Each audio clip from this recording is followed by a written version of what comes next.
하나님께서 오늘 우리에게 주시는 말씀은 누가복음 7장 1절로 10절까지의 말씀입니다.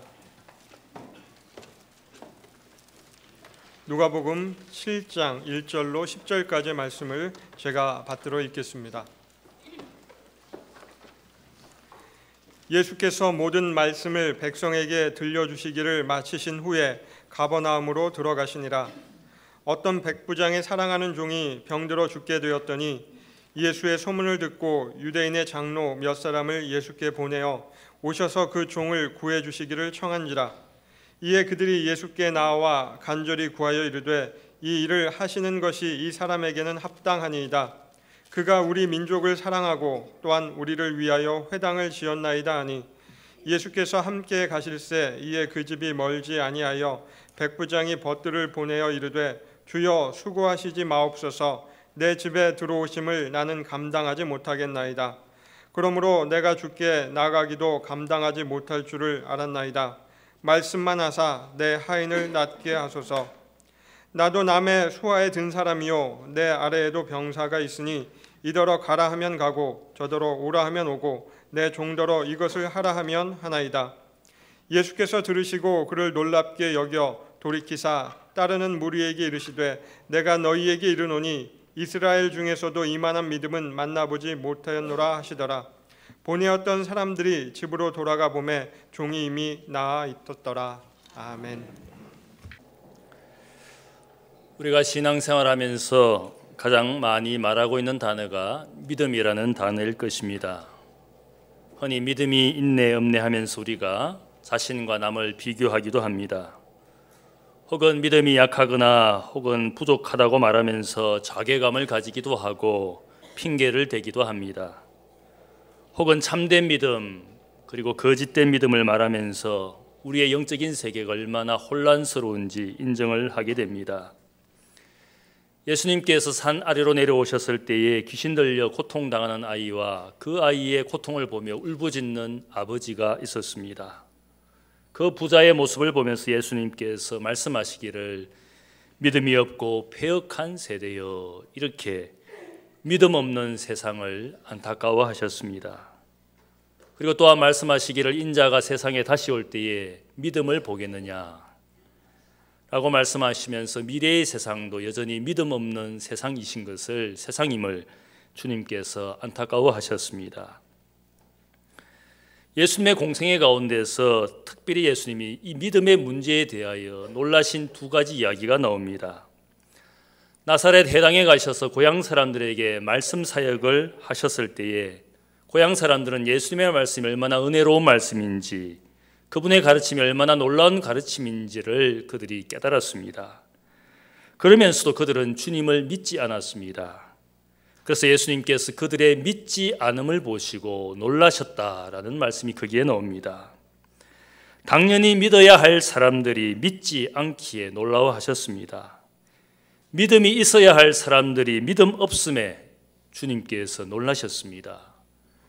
신앙생활을 수년 혹은 수십 년을 하면서도 믿음 생활을 한다고 말하면서도 과연 우리가 성경이 말하고 오늘 이 이야기에서 말하는 믿음이 있는지 우리 자신들을 돌아보면 어쩌면 주님께서 이 세상에 오셨을 때에 믿음이 있어야 할 사람이 믿음 없음에 어쩌면 놀라워하실지 모르겠습니다. 또한 다른 한 가지 믿음의 이야기가 주님을 놀라게 했습니다. 오늘 본문의 이야기가 그렇습니다. 가나안 땅, 특별히 가버나움에 주둔하고 있던 로마 군대의 백부장이 가진 믿음을 보시고 주님이 놀라신 이야기입니다. 기대하지 않은 사람에게서 주님께서 믿음을 보시고 놀라워하셨습니다. 하나님의 백성 이스라엘 사람들에게서도 보기 어려운 특별한 믿음을 이 이방인 로마 백부장이 가지신 것을 보고 주님께서 놀라워하셨습니다. 기대하지 않은 사람에게서 믿음을 보셨을 때 주님이 놀라워하신 것입니다. 이 백부장의 믿음이 어떤 믿음인지를 오늘 말씀을 통하여 나누기를 원합니다. 첫 번째는 이 백부장의 믿음은 사람을 차별 없이 사랑하는 믿음이었습니다. 예수님께서 갈릴리 여러 곳을 다니시면서 사역하시다가 가버나움으로 오셔서 쉬셨습니다. 마태복음 4장을 보면 예수님께서 공생애를 시작하시기 전에 고향 나사렛을 떠나셔서 가버나움에 사셨습니다. 이 가버나움에 사셨던 이유는 갈릴리의 여러 사역을 하시면서도 꼭 이곳에 돌아오셔서 쉬시기 위하여, 재충전하시기 위하여 이 가버나움 마을에 오셨습니다. 여기에 계실 때 로마 군대의 백부장의 부탁을 받은 유대인 장로들이 찾아왔습니다. 그들이 주님을 찾아온 이유는 백부장이 사랑하는 종이 병들었기 때문에 그 병을 고쳐달라고 백부장을 대신해서 부탁하기 위하여, 간청하기 위하여 주님께 찾아왔습니다. 이 이야기를 통해서 로마 백부장이 어떤 믿음을 가졌는지를 보여주고 있습니다. 이 백부장이라는 쥐는 특별한 쥐였습니다. 로마가 세상을 정복하면서 자신의 정복한 땅에 로마 군대를 주둔시켰습니다. 이 가버나움 마을에 로마의 백부장이 거기에 주둔하고 있는 군인의 수장이었습니다. 아마 그 지역에서는, 그 땅에서는, 이 마을에서는 그가 가진 권력과 그가 가진 힘이 최고였습니다. 오늘 말씀을 보면 그에게 여러 종들이 있은 것을 알 수가 있습니다. 종, 노예라는 이 사람들을, 로마 사람들이 이 노예 제도를 통하여 그들의 삶을 즐기고 누렸습니다. 당시 로마 사회에서는 노예라는 사람들은 인간으로 대접받지 못하고 물건처럼 취급되었습니다. 그래서 한 로마의 작가는 말하기를, 농부가 매년마다 자신의 농기구를 검사하고는 그 중에 오래되고 망가진 농기구를 버려야 하는 것처럼 노예들도 그렇게 똑같이 대해야 된다. 이 말의 뜻은 노예가 만일 쓸모없어지면, 병들거나 쓸모없는 사람이 되면 마치 농기구를 버리는 것처럼 버려도 된다, 이렇게 말하는 뜻입니다. 그렇지만 오늘 이 말씀을 보면 백부장은 자신에게 속한 이 노예가 병들었을 때에 그를 물건처럼 취급하고 폐기 처분하는 그런 주인이 아니라 오히려 그 종을 귀하게 여겼다, 사랑한다, 사랑하는 주인인 것을 말하고 있습니다. 사랑한다라는 이 원문의 뜻은 백부장이 이 종의 사람됨의 가치를 귀하게 보고 또한 사랑한다라는 가장 높은 가치로 여기고 있다, 그런 뜻을 가지고 있습니다. 비록 종이지만 병들었을 때에 그는 여전히 그를 사랑하는 주인이었습니다. 그 당시에 많은 노예의 주인이 행하는 것처럼 그 종을 물건처럼 취급하고 폐기 처분할 수 있음에도 불구하고 이 주인된 백부장은 그 종을 마지막까지 사랑하는, 오히려 이 종이 병들어 고통당한 것을 마음 아프게 생각하면서 이 병의 고통으로부터 그를 치유해 주기 위해서 유대인 장로들에게 부탁을 해서 주님이 치유해 주시기를 간청했습니다. 백부장의 부탁을 받고 주님을 찾아왔지만 이 유대인 장로들은 스스로 자발적으로 이 백부장이 어떤 사람인지를 주님께 이야기합니다. 이 일을 하시는 것이 이 사람에게는 합당합니다. 그가 우리 민족을 사랑하고 또한 우리를 위하여 회당을 지어준 사람입니다. 이 로마 백부장을 칭찬하기를 얼마나 선한 사람인지, 자신의 민족을 사랑해 줄 뿐만 아니라 자신들을 위하여 종교생활을 잘 할 수 있도록 회당까지, 어쩌면 자기의 돈을 가지고 세워준 특별한 선한 사람입니다, 이렇게 주님께 백부장을 소개하고 있습니다. 당시의 유대인들은 자신을 지배하고 있는 로마를 미워하고 정오했습니다. 로마가 많은 세금으로 백성들을 수탈하였기 때문에 이 압제의 상징인 로마 군인들을 결코 좋아하지 않았습니다. 그런데 놀라운 것은 이 가버나움 회당의 장로들은 이 백부장을 얼마나 주님께 칭찬하면서 이 사람이 얼마나 특별한 사람인지, 주님이 이 사람에게 은혜를 베풀어 주어도 합당한 사람입니다, 자격 있는 사람입니다, 당신의 사랑과 은혜를 받기에 충분한 사람입니다, 그렇게 이 백부장을 칭찬하고 있습니다. 로마의 백부장은 힘과 지위를 가지고 착취하고 군림하는 사람이 아니라 이 가버나움에 있으면서 오히려 그 유대인들을 존중하고 그들이 가진 문화와 관습 그리고 종교를 존중해주는, 자신의 노예 종을 사랑해 줄 뿐만 아니라 자신이 지배하는 그 유대 민족을 얼마나 특별히 귀하게 여기고 사랑하는 사람인지를 이 이야기를 통하여 알 수가 있습니다. 그는 차별 없이 모든 사람을 사랑하는 사람입니다. 차별 없이 모든 사람들을 사랑할 수 있는 그 근거가 있습니다. 그것은 모든 사람들이 똑같이 귀중한 가치를 가진 존재인지를 믿기 때문에 그가 사랑하고 있는 것입니다. 노예라 할지라도 혹은 자신이 지배하는 유대인이라 할지라도 자신과 똑같은 가치를 가진 특별한 존재라고 그가 믿고 있기 때문에 그의 차별 없는 사랑은 그의 믿음, 사람에 대한 가치에 대한 믿음이었습니다. 사람들이 왜 인종차별하는 줄 아십니까? 자기보다 저들이 못하다고 생각을 하기 때문에 사랑하지 않는 겁니다. 백인이 흑인을 멸시하고 낮게 보고 혹은 황인종을 낮게 보는 이유가 무엇인 줄 아십니까? 자신과 사람의 가치가 다르다고 생각을 하기 때문에 그들은 사랑할 수가 없는 겁니다. 차별하며 살아가는 것입니다. 적어도 나와 다른 사람, 생각이 다른 사람이라 할지라도 나와 똑같은 가치를 지닌 사람이라고 믿는다면 그 사람을 사랑하게 되어 있습니다. 서로에 대한 가치를 인정하고 그가 얼마나 하나님 앞에 똑같이 귀중한 존재인지를 믿게 되면 그 믿음이 사랑으로 발전하는 것입니다. 우리가 신앙생활을 하면서도 함께 있는 것이 거북하고 불편한 분들이 있지 않습니까? 그래서 신앙생활 수십 년 하면서도 나 홀로 신앙생활은 잘하는데 함께 있는 것을 하지 못하는 분들이 있습니다. 우리 오늘 예배 시간에도 사도신경을 고백하지 않았습니까? 그 고백의 내용이 무엇입니까? 하나님 아버지에 대한 믿음, 예수 그리스도에 대한 믿음, 그리고 성령의 역사에 대한 믿음과 함께 그 다음에 마지막 부분에 중요한 한 가지 신앙의 고백이 있습니다. 그 신앙의 고백은 나는 성도의 교제를 믿습니다. 나는 교회를 믿습니다. 이 고백의 의미가 무엇입니까? 나와 함께 다른 모든 성도 하나님의 자녀들도 똑같이 나와 같이 귀중한 사람인 것, 그들의 가치를 함께 인정하고 함께 신앙생활을 하는 것을 인정하고 내가 믿는다라는 뜻입니다. 우리가 새로운 사람이나 혹은 옆에 있는 성도나 이웃을 내가 사랑하지 못한 이유 속에는, 함께하지 못하는 이유 속에는 어느 순간 내 속 깊은 곳에 나만의 가치만을 중요하게 생각하고 다른 형제의 가치를 인정하지 않고 홀로 신앙생활을 하는 것이라 할 수 있습니다.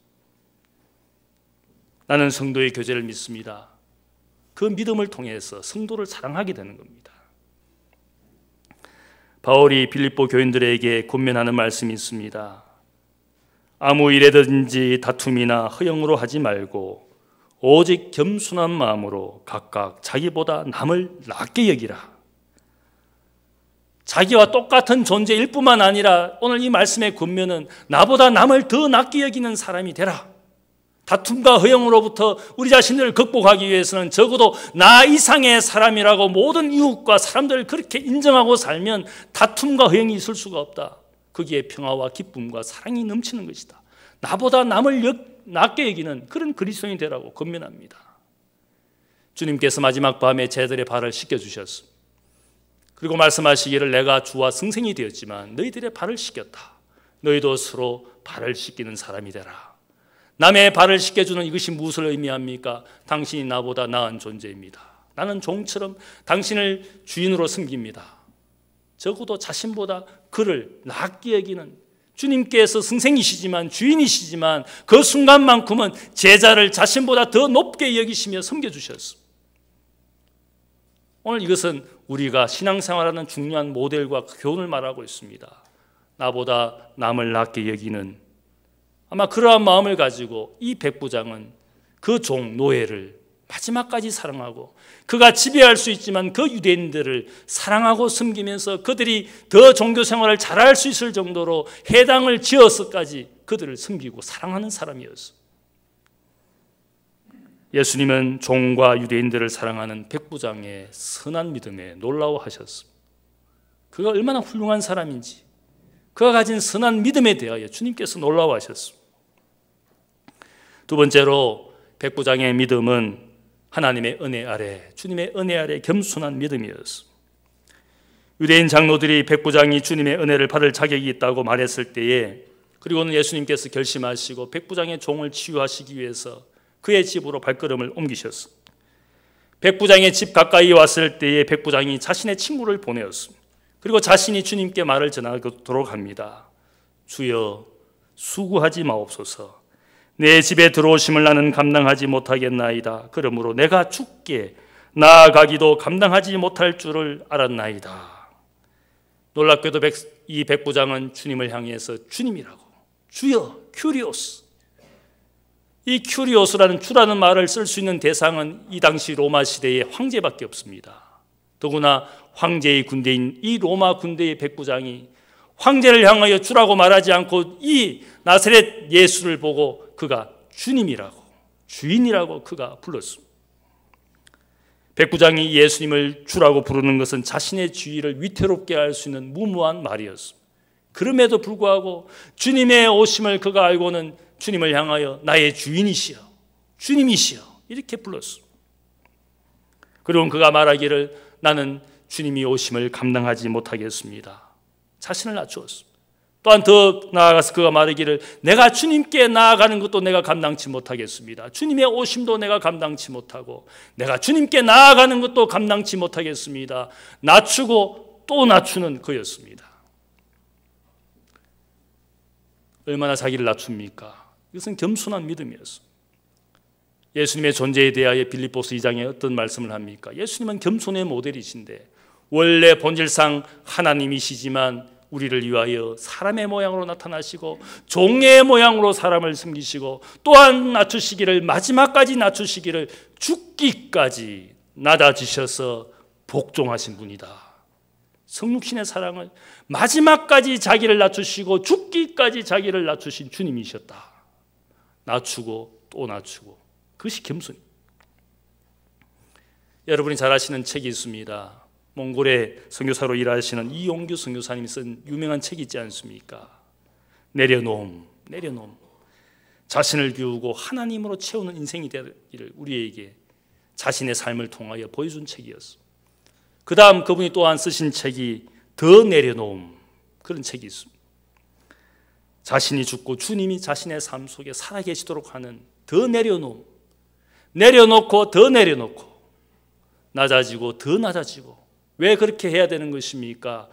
하나님의 은혜를 우리가 당연히 받을 자격이 있는 사람이 아니라 그 은혜조차 감당치 못할 죄인인 것을 고백합니다. 자신의 종을 고쳐주기를 간청하였지만 막상 주님께서 자신의 집에 오셔서 주님의 은혜를 베푸신다고 생각을 했을 때 그가 고백한 것은 나는 주님의 오심을 감당치 못하겠습니다. 나는 더욱더 주님께 가까이 가는 것도 감당치 못하겠습니다. 이 말의 의미는 자신이 얼마나 이 은혜를 받기에 감당치 못할 죄인인 것을 고백하고 있습니다. 여러분이 주님의 은혜를 당연히 받는 존재가 될 수 있다고 생각합니까? 그렇지 않습니다. 세상을 보면 나보다 더 훌륭한 인생을 사는 많은 분들이 있습니다. 더 훌륭한 인격과 선한 삶을 사는 분들이 얼마나 세상에 많은지 모릅니다. 그들보다 비교할 수 없는 우리 인생인데 우리를 택하여 주신 그 하나님의 은혜를 내가 결코 반드시 받을 자격이 있다고 말할 수가 없는 겁니다. 막상 주님의 은혜를 대했을 때 그가 고백합니다. 주님께서 내 인생에 오시는 것을 내가 감당치 못하겠습니다. 또한 내가 주님께 가까이 갈 수도 없는 자격 없는 죄인입니다. 이것이 바로 백부장의 겸손이었습니다. 백부장의 말에서 느껴지는 것은 우리 모두가 하나님의 죄인이고 하나님의 은혜를 받을 자격이 없다는 뜻입니다. 하나님의 복과 은혜를 원해서 우리가 그 은혜와 복을 구하게 되지만 막상 받게 되었을 때, 막상 주님 앞에 서게 되었을 때 그 은혜 앞에서 우리가 하는 고백이 무엇이겠습니까? 주님, 나는 당신의 은혜와 사랑을 받을 자격이 없는 죄인입니다. 그것이 우리의 고백이 되어야 돼요.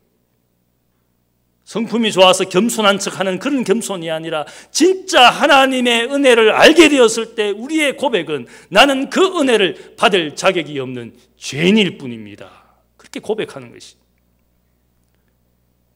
예수님께서 고기를 한 마리도 낚지 못한 어부 시몬을 만났을 때 깊은 데로 가서 그물을 내려보라.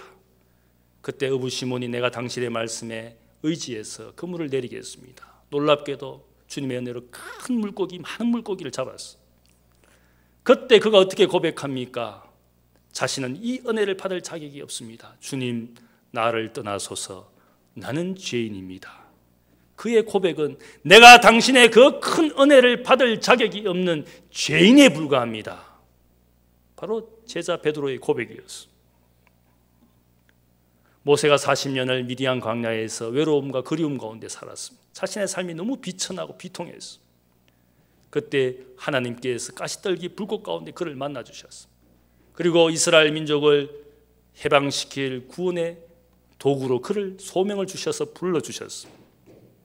막상 이 하나님의 부르심과 은혜를 받게 되었을 때 그의 고백이 무엇입니까? 자신은 입이 뻣뻣하고 혀가 둔한 자입니다. 그런 놀라운 일들을 행하기에 부족한 사람이고 부족한 죄인입니다. 막상 하나님의 은혜를 받게 되니까 그의 고백은 나는 그 일을 하기에 그 은혜를 받기에 부족한 사람입니다.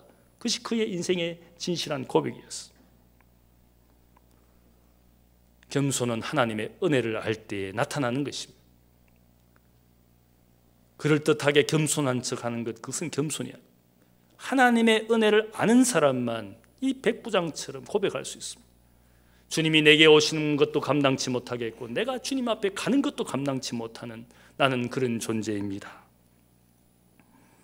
하나님의 은혜 앞에 그는 겸손한 믿음을 가지고 그 겸손한 믿음에 주님이 놀라워하셨습니다. 세 번째로 백부장은 권위에 순종하는 믿음을 가지고 있었습니다. 백부장은 예수님의 권위가 어떤 권위인지를 너무나 분명히 알았기에 그렇게 이야기합니다. 주님 말씀만 하사 내 하인을 낫게 하소서. 이것은 예수님의 권위가 어떤 권위인지 그분의 권위가 최종적이고 궁극적인 권위가 있는 분인 것을 그가 인정했습니다. 말씀만 하시면 이루어지게 해주시는 그런 권위인 것을 그가 알았습니다. 예수님께서 자신의 권세, 권위에 대해서 이야기하신 적이 있습니다. 중풍병자를 메고 온 친구들의 믿음을 보시고 그 중풍병자를 고쳐주시기 전에 말씀합니다. 인자는 죄를 사하는 권위가 있는 줄을 너희로 알게 하리라. 주님이 그런 권위를 선포했을 때 거기에 있는 많은 사람들이 놀라워했습니다. 저가 누구길래 죄인의 죄를 사해 준다고 말씀하는 권위를 말씀하시는 것이냐. 사실 우리가 생각을 해보면 인간의 말로 혹은 인간의 권위로 누군가의 병을 치유해주고 누군가의 죄를 용서해주고 구원해준다는 것, 그것은 불가능한 일입니다. 말한다고 해서 우리가 가진 사람의 지위를 가지고 권위를 가지고 누군가를 그렇게 해줄 수 있는 인생이 아닙니다. 오직 주님이 가진 권위이기 때문에. 아마 백부장은 예수님의 치유와 말씀 사역을 통하여 그분이 가진 권위가 어떤 권위인지를 알았습니다. 그래서 말씀만 하시면, 주님이 가지신 그 권위를 가지고 주님께서 말씀만 하시면 내 하인이 낫지 않겠습니까? 주님을 인정했습니다. 그리고 자신의 삶, 자신의 지위를 가지고 설명을 합니다. 나도 이 군대에서 나의 상관이 있어서 그 상관이 시키는 대로 그가 말만 하면 내가 듣는 사람이고, 내 밑에 100여 명이 되는 병사가 있는데 내가 말만 하면 그들은, 내가 백부장의 지위를 가지고 명령만 하면 그들이 다 듣습니다. 이렇게 자신의 지위와 권위를 가지고 설명하는 이유가 무엇이겠습니까? 당신은 적어도 내가 가진 이 작은 권위보다 더 최종적이고 궁극적인 권위를 가지신 주님이시지 않습니까? 주님 그런 권위를 가지고 내게 말씀만 하시면 내가 되는 것을 믿습니다. 당신이 말씀만 하면 이루어질 줄을 제가 믿습니다. 이런 무언의 고백을 거기에 담아서 말하고 있습니다. 말씀만 하시면 이루어주시는 주님의 권위. 성경의 주제가 여기에 많이 누가복음에 있습니다. 처녀 마리아가 천사를 통하여 그녀의 태에 메시아가 태어날 것을 전해 들었습니다. 마리아는 이 사실을 알고 두려워했습니다. 그때 천사가 이 마리아에게 준 위로의 말씀이 있습니다. 대저 하나님의 말씀은 능치 못하심이 없느니라. 하나님의 말씀이 그녀에게 선포되고 인생의 복된 인생이 될 것을 그녀에게 선포했을 때 두려워했지만 하나님의 말씀은 능치 못하심이 없느니라. 이렇게 위로의 말씀을 주었을 때 마리아가 즉시 대답합니다. 주의 여종이오니 말씀하신 대로 내게 이루어지기를 원합니다. 말씀하신 대로, 선포하신 말씀대로 우리의 인생, 나의 인생에 이루어질 줄을 내가 믿습니다. 능하신 말씀, 이루시는 말씀에 마리아가 순종하는 믿음을 가지고 그것을 받아들였어. 마리아의 믿음에 대해서 사촌 엘리사벳이 축복해 주었습니다. 마리아가 엘리사벳을 방문했을 때 이 엘리사벳이 이 마리아를 축복합니다. 주께서 하신 말씀이 반드시 이루어지리라고 믿은 그 여자에게 복이 있도다. 주께서 하신 말씀이 이루어질 것을 믿은 너에게 복이 임할지어다. 축복해 주었어. 이 누가복음의 말씀을 보면 무엇이 믿음인지를 이야기합니다. 말씀하신 대로, 내 인생에 주신 말씀대로 그 말씀이 이루어질 줄을 내가 믿습니다. 이 순종의 믿음에 대해서 계속 이야기하고 있습니다. 백부장의 믿음은 주님의 권위와 그분의 말씀에 대한 순종의 믿음이었습니다. 예수님의 권위는 인간이 가진 권위와 결코 비교할 수 없는 권위입니다. 인간이 가진 권위는 무엇입니까? 우리의 지위에서 오는 권위이기 때문에, 우리의 포지션에서 오는 지위이기 때문에 한계가 있습니다. 그 지위와 직분에서 물러나면 아무도 그가 가진 권위를 인정하지 않습니다. 제가 지금은 목사이지만 담임 목사에서 물러나면 여러분이 제 말을 듣겠습니까? 지금 제가 이야기해도 안 듣는 분이 수두룩한데, 대통령이 말한다고 해서 그 권위가 지금 다 통하고 있습니까? 공무원이 말을 안 듣습니다. 수많은 부정부패가 있지 않습니까? 대통령이 말한다고 해서 국민이 듣습니까? 오히려 대통령이 무슨 말만 하면 항의를 하고 불평을 하고 원망을 하고. 우리 사회의 가장 문제가 무엇입니까? 권위가 다 무너졌어. 교사의 권위도 무너지고, 부모의 권위도 무너지고, 상사의 권위도 무너지고, 군대에 있는 상관의 권위도 무너지고 있지 않습니까? 지위에서 오는 권위는 한계가 있습니다. 그러나 오늘 주님이 가지신 권위는 어떤 권위입니까? 그것은 지위에서 오는 권위가 아니라 하나님의 아들로서 하나님과의 관계 속에서 오는 더 본질적이고 궁극적인 권위입니다. 관계에서 오는 권위. 최근에 일어난 부천의 비극으로 인해서 많은 분들이 안타까워합니다. 목사이고 아버지인 그분이 딸을 폭력을 동원했다가 결국 죽게 되는 비극이 일어났지 않습니까? 제가 생각해 보니까 그분이 아마 목사로의 지위로 혹은 아버지의 지위로 딸을 대하면서 지위에서 오는 권위를 가지고 행사를 했다가 이런 사고가 난 것 같습니다. 아버지라는 지위를 이용했습니다. 어쩌면 목사라는 지위를 가지고 딸이 하는 모든 행동이 불평이 되고 별로 마음에 들지 않아서 그 지위에서 오는 권위를 행사하다가 결국은 딸을 죽게 하지 않았습니까? 제가 생각할 때 아버지는 지위일 수도 있지만 더 중요한 것은 관계입니다. 남편과 아내, 아버지와 어머니는 지위일 수도 있지만 우리의 자녀, 우리의 배우자를 대할 때 그것은 지위가 아니라 관계로부터 권위가 나와야 되는 거죠. 관계로부터. 위에서 누르는 권위가 아니라 관계로부터 그 권위가 만들어질 때 그 권위가 더 본질적인 권위가 돼요. 관계에 실패하고 지위만 가지고 권위를 행사하면 거기에 문제가 생깁니다.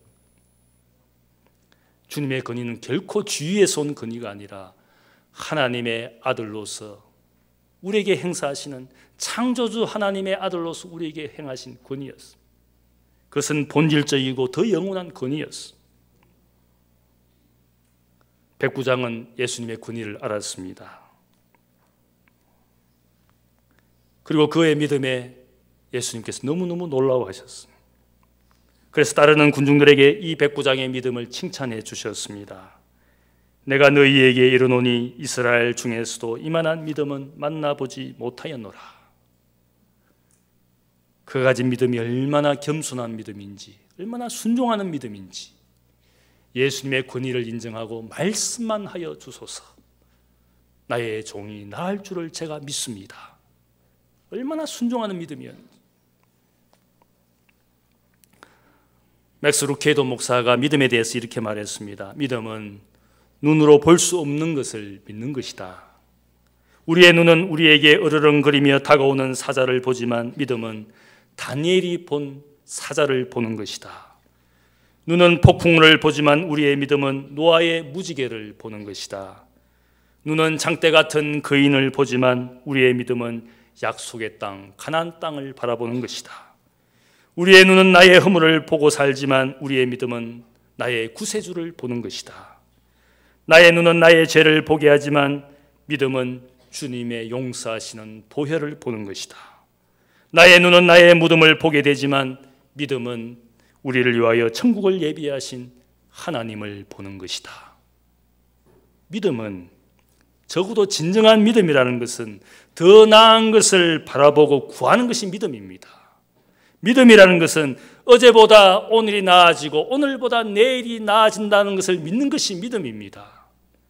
과거의 죄나 상처에 얽매이는 것이 믿음이 아니라 적어도 내 인생은 이 믿음을 가지고 오늘보다 내일이 더 나은 인생이 될 것이고 내 인생의 지금의 모양보다 더 나은 인생이 될 것이라는 것을 믿지 못한다면 믿음이 없는 겁니다. 믿음은 우리의 인생을 더 아름답게 만들어가는 것이고 더 좋은 인생, 더 좋은 날이 있을 것을 기대하는 것이 믿음이지 않습니까? 그래서 히브리서 기자는 믿음은 뒤로 물러가는 것이 아니라 앞으로 가는 것이다. 그렇게 우리에게 선포하고 있습니다. 모든 형제와 자매 이웃을 차별 없이 사랑하고 더 나아가서 나보다 남을 낮게 여기는 믿음 있는 여러분들 되시기를 축복합니다. 하나님의 의뢰 아래 겸손하게 사심으로 하나님이 여러분을 높여주시는 그런 믿음 있는 사람 되시기를 축복합니다. 내게 주신 하나님의 말씀에 순종하고 그 말씀이 여러분의 삶을 복되게 하실 줄로 믿습니다. 그러한 성도가 되시기를 주님의 이름으로 축복합니다. 기도하겠습니다. 사랑의 아버지 하나님, 감사합니다.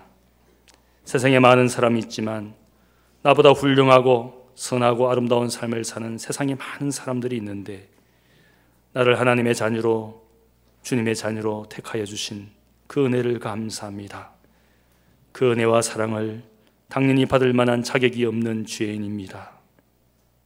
아버지 하나님, 이런 죄인을 사랑해 주신 그 은혜를 감사합니다. 주님, 내게 하신 말씀이 그대로 이루어질 줄을 믿습니다. 말씀으로 세상을 창조하시고 영원한 말씀으로 인생을 구원하시는 그 말씀을 우리에게 주신 그 말씀이 내 인생에 이루어질 줄을 믿습니다. 오늘보다 내일이 더 나은 인생이 되고 내일보다 우리의 미래가 더 아름답게 될 줄을 믿습니다. 하나님 아버지, 이 모든 소망 가운데 믿음으로 행하는 저들 모두가 되기를 원합니다. 우리의 믿음이 하나님의 은혜와 복을 누리는 축복의 통로가 되게 하여 주옵소서. 나의 믿음으로 끝나는 것이 아니라 나의 믿음으로 말미암아 가정이 복을 받고 함께하는 모든 이웃들이 주님 안에서 아름다운 공동체를 이루어가는 선한 믿음으로 우리를 사용하여 주옵소서. 감사하며 예수님의 이름으로 기도하옵나이다. 아멘.